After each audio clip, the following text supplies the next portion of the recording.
Ahora sí, les voy a compartir pantalla y vamos a comenzar a ver la última de las variantes que nos faltó el día de ayer. En este caso es la variante del sermón implicativo. El sermón implicativo examina las inferencias de uno o varios versículos bíblicos con el fin de imprimirlos y clarificarlos en la mente de la congregación. Ahora, antes de examinar cómo es que se configura esta clase de sermón, pues me gustaría aclarar qué es una implicación. Una implicación es algo que está ahí, pero no necesariamente explícito. De ahí que se haga esta diferencia o estos antónimos, algo explícito, algo implícito. A muchos de ustedes les hice las observaciones, sobre todo respecto del asunto y el tema, y les decía, lo que dice el asunto tiene que estar explícito dentro del tema. O sea, si el asunto es oración, la palabra oración tal cual tiene que estar dentro del tema, la oración de fe. Eso es explícito. Es algo que claramente, sin lugar a dudas, está ahí. Se ve, se observa. Algo implícito es algo que no está evidente, pero sí está ahí. Por ejemplo, ustedes ahorita creo que me están viendo a través de la pantalla, de la cámara. No sé, a ver. Hermana Fanny, Dios te bendiga. Dios le bendiga, hermano. Dime, ¿tú qué opinas? ¿Estoy parado o estoy sentado? Está sentado y Ok, con una torre de libros. ok, muy bien. Así es, estoy sentado. Obviamente ninguno de ustedes ve mis rodillas, ni mis piernas, ni mis pies.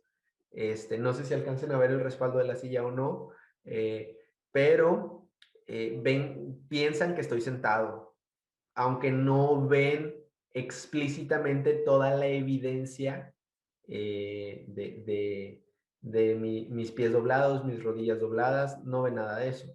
Pero seguramente alguien observador pudo haber notado, no sé, el respaldo o mi postura, o no sé. O simplemente va a pensar, pues, ¿dónde va a poner la laptop si está parado? Alguien se le pudo haber ocurrido algo y dice, pues, aunque no lo veo, hay un montón de evidencias alrededor, eh, que me sugieren que está sentado. Entonces, algo así es algo implicativo, algo que no está explícito en el texto, pero que atando cabos, uniendo hilos, una cosa con otra, uno puede ver en el texto algo que está detrás, que no necesariamente está evidente. Eh, Esperando que quede claro esta idea, vamos a ir a los textos, vamos a ir al sermón y vamos a ver cómo se hace un sermón implicativo. El asunto es el texto a tratar. Esta clase de sermones se configura tan fácil, hermanos, que solamente necesité una diapositiva para explicárselos. Si vas a hablar, no sé, en el caso de Jesse, que va a hablar de la parábola del sembrador, bueno, el texto, el evangelio, el capítulo y los versículos, ese es el asunto. Si van a hablar de una parábola, o de una epístola, el capítulo y los versículos, ese es el asunto. Por ejemplo, eh, el sermón del Salmo 19. El sermón del Salmo 19, el asunto sería Salmo 19. Aquí está muy sencillo, no se tienen que quebrar la cabeza para ponerle asunto. Simplemente es el texto. El tema es la palabra clave más el asunto, o sea, es el texto. Ahora, la palabra clave se limita a dos nada más. Posiblemente a los sinónimos de estas palabras también se extiendan, pero en principio son solo dos palabras, las palabras clave que se pueden utilizar. Es implicaciones e inferencias. Una inferencia también es una deducción, a partir de evidencia externa. Entonces, implicaciones e inferencias son las únicas palabras clave. De manera que el tema tomando el ejemplo del Salmo 19, el tema sería las implicaciones en el Salmo 19. Y si van a ser un poquito más específicos, podrían decir las implicaciones en el Salmo 19 respecto a la revelación de Dios, por decir algo. Pero en principio, el tema es suficientemente bien configurado si se antepone la palabra clave que es implicaciones al texto.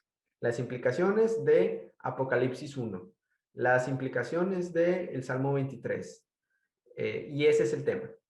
La proposición abarca el asunto, abarca la palabra clave y abarca el propósito específico. En este caso, el asunto y la palabra clave vendrían a ser el tema. Bien podría ser el tema y el propósito específico. En este caso, si nuestro propósito, por ejemplo, por ahí alguien usaba el Salmo 19 con el propósito de motivar a los jóvenes a adorar a Dios. Entonces, si nuestro propósito es adorar a Dios o alabar a Dios, nuestra proposición en este caso sería el Salmo 19 contiene algunas implicaciones que si las estudiamos nos llevarán a adorar a Dios. O el Salmo 19 contiene algunas implicaciones sobre la adoración. En ese sentido se liga el texto, se liga la palabra clave y se liga el propósito específico. Así se configura una proposición en el sermón implicativo. Ahora bien, la interrogante sermonaria se limita simplemente a la palabra cuáles. ¿Cuáles implicaciones o cuáles inferencias? La oración de transición se puede elaborar bajo las formulaciones típicas de una oración de transición, ya sea a la manera que vimos en las primeras clases o agregándole una invitación a la proposición. Si nuestra proposición es, en el Salmo 19 encontramos algunas implicaciones que nos llevan a adorar a Dios, acompáñenme a examinar cada una de ellas. Esa sería una oración de transición bien formulada. Ahora, las divisiones principales. Las divisiones principales deberán ser inferencias directas o indirectas del texto. Los demás elementos estructurales no cambian en su configuración. Introducción, conclusión, título, todo eso queda igual. Pero, ¿qué es esto de las divisiones principales? Dice que tienen que ser inferencias. Ya vimos que una inferencia o una implicación es algo que enseña el texto, pero que no está del todo explícito en el texto. Aquí, para esta clase de sermones, uno tiene que ser muy observador y uno tiene que examinar el texto a profundidad y ver qué es lo que dice detrás de lo que dice. Es un poco más profundo el tratamiento. Ahora bien, les voy a compartir el Word para que veamos el ejemplo. Creo que es el último sermón. Sermón implicativo. En este ejemplo es el sermón de propósito consagración. El propósito específico es mostrar a la congregación, con la ayuda del Espíritu Santo, que la responsabilidad de nuestro pastor está ligada a nuestra responsabilidad como ovejas. Este es un sermón que prediqué en un día del pastor, en una iglesia que me invitaron en un día del pastor. Quizás ya les mencioné un poquito de este sermón. Hablé de todo lo que hace un pastor y hablé de que a veces nosotros, bueno, no a veces, nosotros debemos apoyar a nuestro pastor. Yo le llamo en este sermón, o para este mensaje, le llamé pastorear a nuestro pastor, que es apoyarlo, consolarlo, hablar con él, preguntarle cómo está, orar por su familia, preocuparnos por ellos. A esa labor yo le llamo pastorear al pastor. Entonces, mi propósito específico es mostrarle a la congregación que la responsabilidad de nuestro pastor está ligada a nuestra responsabilidad como ovejas. Es decir, hermanos, ustedes reciben y reciben y reciben lo que el pastor hace. Nosotros también tenemos la responsabilidad de hacer esto, esto, esto y esto otro. ¿Ok? Entonces, la base bíblica que utilicé es segunda de Timoteo 1, capítulo 1, versículos del 3 al 18. El tema, perdón, el asunto es la base bíblica como tal. Ahí lo pueden ver, exactamente la misma base bíblica, no le agregué ni le quité nada. El asunto es la base bíblica. El tema, simplemente puse implicaciones de segunda de Timoteo en relación al pastorado. ¿Qué dice ese texto sobre el pastorado? La lógica del sermón fue un sermón expositivo implicativo. El título, fíjense, a este sí le puse título, Pastorea a tu pastor. La introducción. La introducción la comencé con esta frase introductoria que es, ¿quién pensaría que los más fuertes también se cansan? Y expliqué el contexto histórico, expliqué el encarcelamiento y la futura ejecución de Pablo. Pablo en esa época escribe, yo ya estoy presto para ser sacrificado, yo ya corrí la carrera, peleé la batalla, ya solo me aguarda la corona de justicia, la cual el Señor juez justo me dará en aquel día, equinete jimera, en aquel día.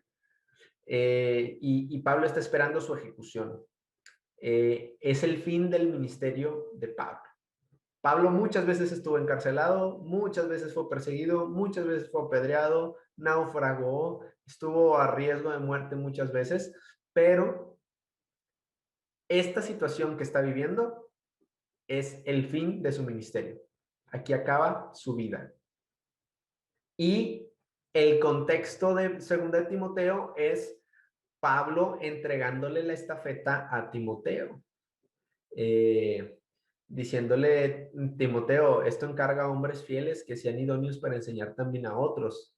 Sé tú, obrero, que no tiene de qué avergonzarse, que traza bien la palabra de verdad. Pablo le empieza a dar consejos a Timoteo sobre el ministerio porque él es quien va a continuar el ministerio. Entonces, Pablo aquí en este libro delega el ministerio a Timoteo. Eso lo explico en la introducción, pues, para que tengan nociones de la circunstancia histórica, la circunstancia literaria y la ocasión en la que Pablo escribe el libro, la epístola de 2 de Timoteo. La proposición que utilicé, simplemente dije, el pasaje de 2 de Timoteo contiene algunas implicaciones que nos muestran la complicada labor pastoral, que la complicada labor pastoral en ocasiones requiere nuestro apoyo. La interrogante que brota, según la teoría, es ¿cuáles implicaciones están en 2 de Timoteo que nos muestran que la complicada labor pastoral siempre requiere el apoyo de nosotros? Bueno, la oración de transición, aquí no me quebré la cabeza, ni siquiera me molesté en repetir lo que decía la proposición, simplemente dije, les invito a que me acompañen a estudiar dichas implicaciones. Se sabe que va unido a la proposición. Es la proposición más la invitación. Ahora sí, los puntos principales. Yo utilicé solamente 2 puntos principales o 2 implicaciones en el texto. El texto, desde el versículo 3 al versículo 13, el texto habla de lo que Pablo hace, de lo que Pablo o Pablo encarcelado describe el trabajo que él hacía y habla de que él oraba por sus ovejas, aconsejaba a sus ovejas, que Pablo es llamado por el Señor apóstol, dice el apóstol del Señor Jesucristo, que Pablo padece aflicción por el ministerio, Pablo es un hombre de fe, Pablo predica y enseña. Muchas de estas subdivisiones, A, B, C, D, E, F, no están tal cual en el texto, no están con estas palabras, digamos que estas enseñanzas yo las vi en el texto detrás de lo que el texto decía. Quizás el texto articulaba diferentes palabras, pero detrás de esas palabras estaba alguna de estas ideas. Entonces, encontré las cosas que hacía Pablo, que son de labor pastoral. O sea, orar por las ovejas es algo que hace un pastor. Aconsejar a las ovejas es pastoral. Es llamado por el Señor, es algo característico del pastor. El pastor es llamado por el Señor. Padece aflicción en el ministerio, a muchos pastores les toca padecer aflicción en el ministerio. Es un hombre de fe, es un hombre de fe. Predica y enseña, es básico en la labor pastoral. Entonces, todo esto que está implícito en el texto, no necesariamente obvio, lo metí aquí en esta primera implicación. La primera implicación que yo encontré es el texto de segunda de Timoteo implica las características del pastorado. El pastorado tiene que llenar con todas estas requisiciones, estos trabajos, estas acciones son propias de un pastor. Entonces, y la segunda implicación, que es el texto implica nuestra responsabilidad como miembros con nuestro pastor. Y utilicé los versículos del 14 al 18. Los versículos del 14 al 18 narran la historia de Onesíforo. Onesíforo es un personaje característico, de mis favoritos en el Nuevo Testamento, porque en esta época de persecución, en la que Pablo está encarcelado en Roma y Nerón desata una persecución hacia los cristianos, todos los cristianos están saliendo de Roma porque ahí está el epicentro de la persecución. Y dice Pablo, dice, cuando todos me dejaron, se fueron Alejandro, se fueron Himeneo, se fueron algunos de los hermanos a Asia. Dice, cuando todos me dejaron, Onesíforo me buscó. Entonces, fíjense en el contexto. Pablo estaba en Roma, encarcelado, y los pocos hermanos que iban a visitarlo huyeron por la persecución. Pero hubo un hermano que ni siquiera estaba en Roma. Onesíforo estaba sirviendo en la iglesia de Éfeso. Eso también viene en el texto más adelantito. Y Onesíforo decide dejar la iglesia en Éfeso e ir hacia Roma porque se entera de que Pablo estaba solo.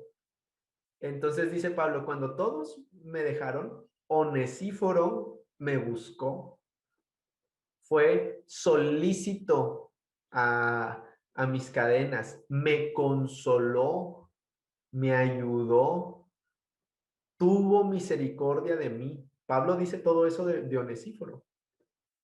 Y el texto, por la forma narrativa en la que Pablo lo describe, sugiere que para cuando Pablo escribe esas palabras, Onesíforo falleció. O sea, seguramente fue víctima de la persecución y falleció en ese intento de ayudar a Pablo.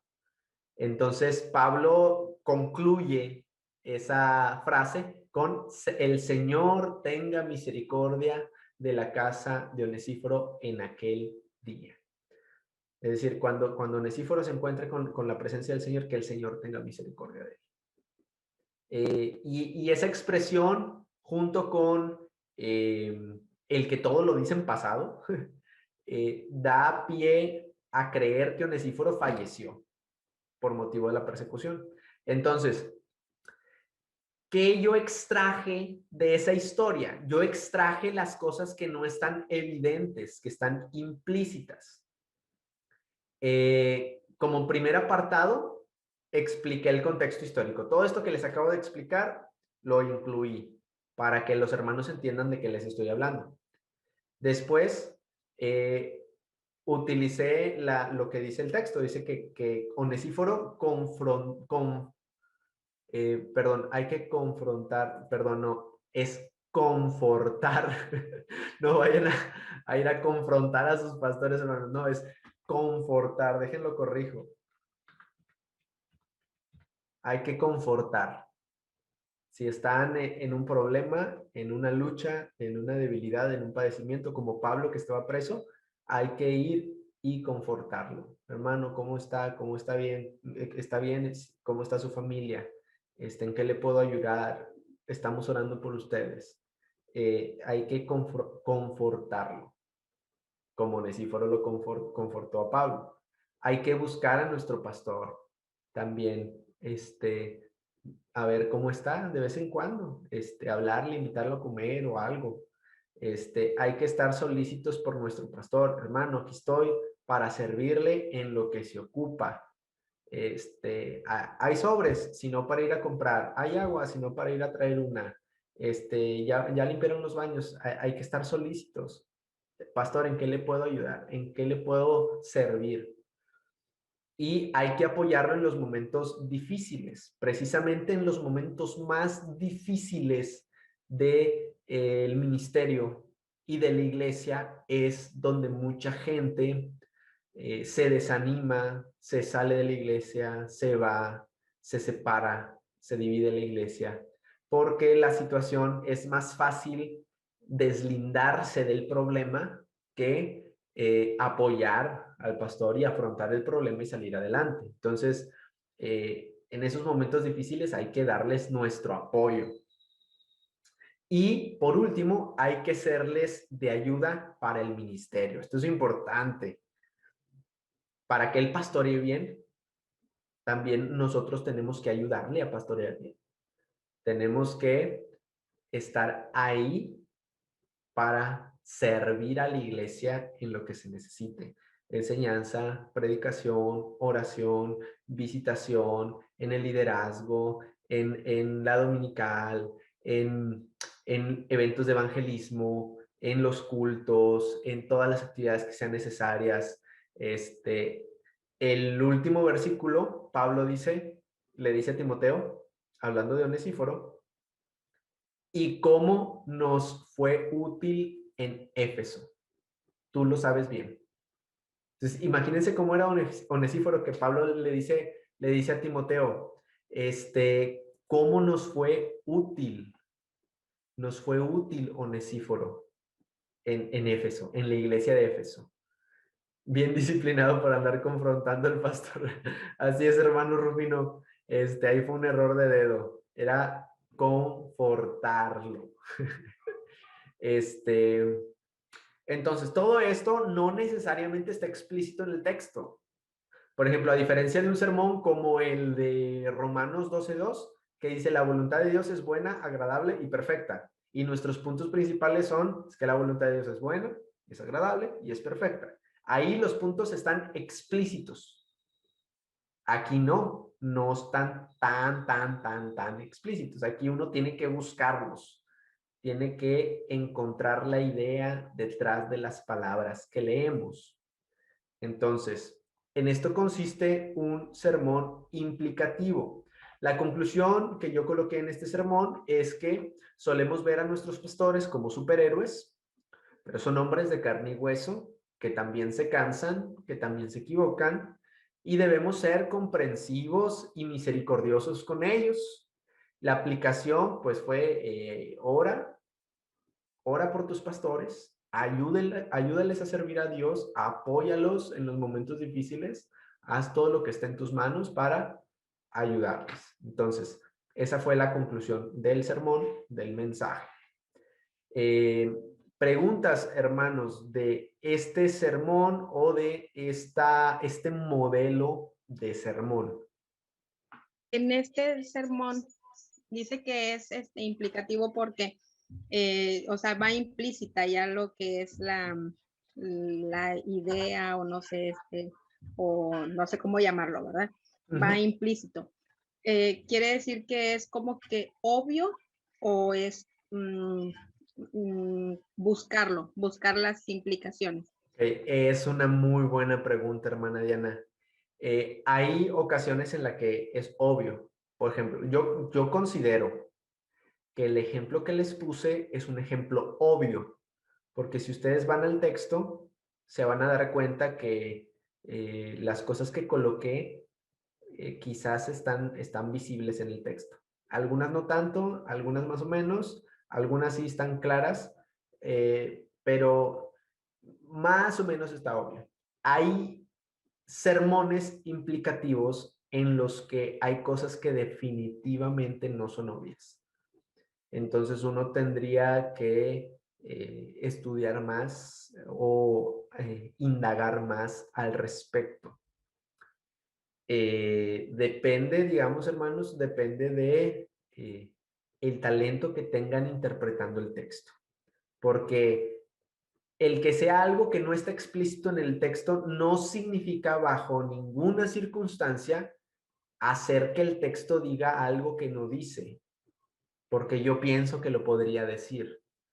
No se trata de meterle al texto el significado que yo quiero encontrar ahí. Significa descubrir qué dice el texto. Significa descubrir qué dice el texto a tal grado de descubrir lo que me está diciendo el texto más allá de sus palabras. Esta clase de sermones, hermanos, muy seguramente requieran investigación hermenéutica, hacer un exégesis, entender qué dice el texto. Difícilmente se va a poder hacer un sermón implicativo muy bien sin averiguar todo lo que dice el texto, ya sea mediante un exégesis o un estudio de diversos comentarios, pero yo no soy muy partidario de depender de los comentarios bíblicos. Entonces, no sé si le aclaré la pregunta, hermana. A mí se me hace que no, porque prácticamente le dije, a veces sí y a veces no.